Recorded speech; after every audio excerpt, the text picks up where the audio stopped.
वासनात्मक लिंगदेह ज्या कारण शरीराच्या आश्रयावर आहे, तो कारण शरीर ज्यावेळी नाश होतो त्यावेळी हा वासनात्मक लिंगदेह म्हणजे सूक्ष्मदेहाचा नाश होतो.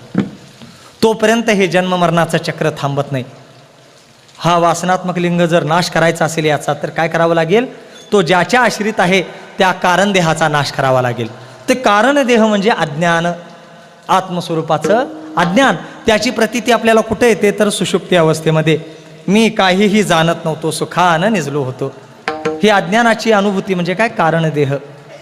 हे अज्ञान म्हणजे आत्मस्वरूपाचा अज्ञान म्हणजेच कारण देह आहे. हेच अज्ञान परिणामित होतं कशाच्या रूपानं? अंतकरणाच्या किंवा सूक्ष्मदेहाच्या रूपानं परिणामित होत असतं. हा कारण देहाचा नाश करावा, कारण हे कारण देहाचं आहे बीज. हे कारण देह काय? बीज आहे. जन्म मरणाला बीज आहे हे कारण देह. मग ह्या जन्म मरणाच्या चक्रातनं जर बाहेर पडायचं असेल तर काय करावं? ह्या बीजाला भाजावं. या बीजाला भाजावं. कशानं भाजावं या बीजाला? मग विवेकासहित वैराग्याचे बळ. विवेका